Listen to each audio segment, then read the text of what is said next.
Assalamualaikum warahmatullahi wabarakatuh. Salam sejahtera untuk kita semuanya. Kawan-kawanku semua, pecinta ikan nila, pecinta gurame, pecinta ikan lele, dan pecinta semua jenis ikan. Kembali bersama saya di channel Soleh Farhan 879. Mudah-mudahan kita semuanya sehat, Anda sehat, dan kita semuanya juga sukses.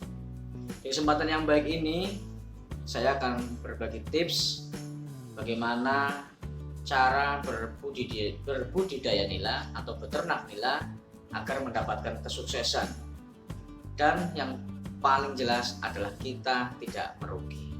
Tapi sebelumnya, dukung channel saya Soleh Farhan 879 dengan cara like, komen, subscribe, dan bagi atau share sebanyak-banyaknya apabila video ini ada manfaatnya. Kawan-kawanku semua, pecinta ikan nila khususnya untuk kesempatan yang baik ini, bagaimana tipsnya agar kita beternak nila mengalami kesuksesan atau mendapatkan sesuai dengan yang kita inginkan. Banyak yang mengeluh tentang berbudidaya nila itu katanya sulit, berbudidaya nila ini rumit, dan seterusnya. Namun mudah-mudahan tips ini bisa membantu kita semuanya, khususnya yang masih pemula. Di sini saya akan berbagi 3 tips agar kita sukses dalam beternak ikan nila. Ini sangat berpengaruh nantinya pada peternakan kita sendiri. Tips yang pertama yang akan saya bagikan adalah teman-teman peternak budidaya nila, peternak nila itu harus menentukan kita akan beternak dalam rangka membesarkan pembesaran atau produksi bibit, atau kedua-duanya, yaitu pembesaran sekaligus produksi bibit. Ini akan sangat berpengaruh kepada peternakan kita. Di saat kita sudah bisa menentukan, kita akan fokus. Misalkan kita fokus di pembesaran, maka kita tidak perlu repot-repot. Kita cukup misalkan membeli bibit dari peternak yang sudah terkenal atau peternak yang bisa dipertanggungjawabkan, kita besarkan, cukup kita kasih makan. Misalkan kita mau pembibitan, maka kita harus menyiapkan indukan. Maka kita harus bisa memilih indukan yang bagus seperti apa, jenis indukan yang seperti apa, jenis nilai yang seperti apa, dan seterusnya.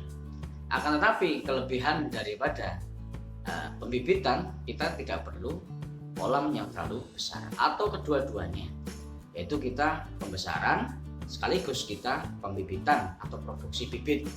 Ini juga bisa, tapi ini lebih sering dipraktekkan orang-orang atau pembudidaya yang sudah lama. Saran saya di awal-awal berbudidaya nila, bagus itu di pembesaran saja. Cukup kita membuat kolam, ya, kemudian kita membeli bibit yang betul-betul bagus, kemudian kita besarkan. Kita sambil berjalannya waktu, kita sambil belajar, dan kita tidak akan rugi. Daripada kita langsung pembibitan atau dua-duanya kita laksanakan, malah akhirnya kita bingung dan tidak fokus. Dan yang terjadi apa? Yang terjadi tidak ada yang berhasil. Ini tips yang pertama, pembudidaya atau peternak ikan nila harus bisa menentukan mau pembesaran atau pembibitan atau kedua-duanya. Tapi untuk pemula, saran saya cukup dengan pembesaran saja dulu. Nanti sambil belajar, sambil menemukan ilmunya masing-masing. Yang nomor dua juga harus menentukan, tips yang nomor 2, menentukan sistem pemeliharaan. Karena sekarang ini banyak sekali sistem pemeliharaan. Nah, kita harus fokus dulu. Karena sekarang ada banyak. Ada sistem bioflok, nah, misalkan ada sistem padat tebar, ada sistem yang lain dan masih banyak. Bahkan ada lagi yang sistem karamba. Nah, dia hanya menumpang air saja, misalkan di atas selokan, di atas kali yang besar, dia memasang karamba dan seterusnya. Saran saya, kita harus menentukan bagaimana sistem peternakan kita. Nah, saran saya, bagi yang masih pemula khususnya, bagus yang biasa saja, seperti halnya kolam beton atau kolam terpal atau kolam tanah seadanya dulu, pembesaran nanti sambil belajar. Ini penting untuk saya sampaikan karena terkadang orang belum apa-apa sudah disibukkan, sudah dibingungkan dengan berbagai trik, dengan berbagai macam, sehingga apa? Dia tidak fokus. Nah, mending cara yang paling sederhana dulu, kemudian setelah kita sudah mulai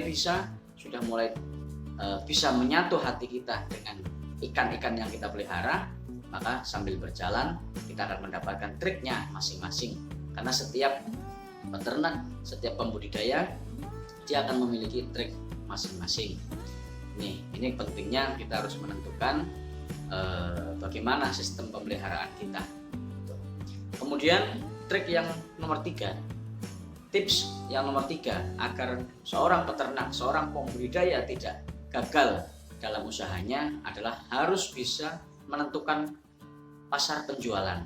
Ini sangat penting sekali juga.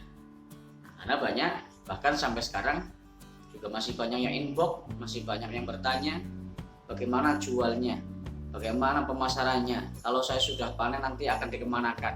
Nah, ini sebelum kita berterjun ke pembudidaya, menjadi pembudidaya nila atau peternak nila yang besar pada khususnya, maka kita harus tahu dulu pasar nila di daerah kalian, di daerah saya umpamanya. Nah, di sini masih mudah.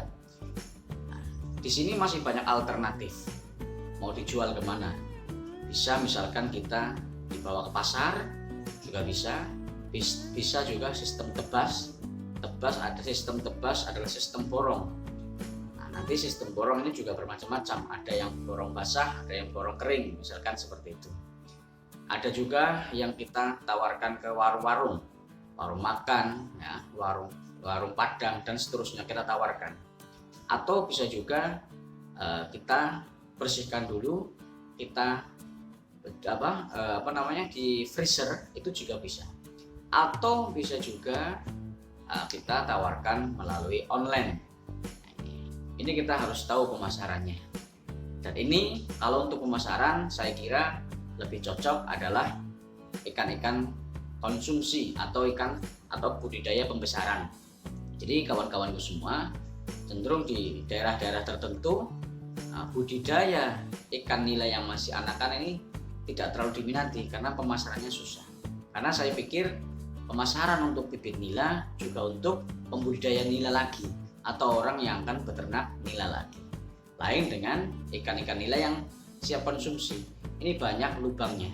Nah, di antaranya ya tadi saya sampaikan, bisa ke warung, bisa kita bawa sendiri ke pasar, bisa tawarkan ke tetangga, bisa online, atau bisa kita bahkan buat masakan sendiri atau anak produksi turunan. Jadi ada 3 tips yang saya sampaikan hari ini, yaitu yang pertama saya ulangi tadi adalah kita harus bisa menentukan kita akan pembesaran atau akan produksi pembibitan. Saran saya bagi pemula, bagus pembesaran terlebih dahulu. Sambil berjalannya waktu kita akan bisa bagaimana cara membuat bibit. Kemudian yang nomor 2 adalah sistem pemeliharaan. Jangan dibingungkan oleh banyak trik, tapi fokus dengan satu cara yang paling mudah, yang paling bisa kita laksanakan dengan fasilitas seadanya. Bagaimana sistemnya, kita ikuti itu, kita pilih itu. Yang nomor 3, kita harus tahu bagaimana cara memasarkannya. Di sini saya sampaikan bisa bisa ke pasar dan seterusnya. Karena seperti itu, maka lebih mudah pemasarannya adalah yang pembesaran atau ikan konsumsi. Jadi kawan-kawanku semua, mudah-mudahan 3 tips ini ada manfaatnya untuk kita dan ada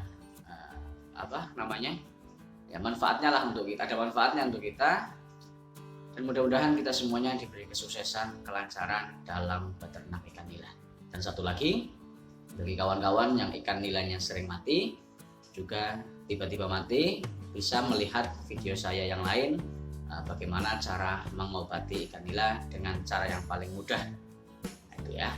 Mudah-mudahan ini ada manfaatnya. Sekali lagi, terima kasih. Salam berbagi cerita, berbagi kebahagiaan, berbagi rezeki.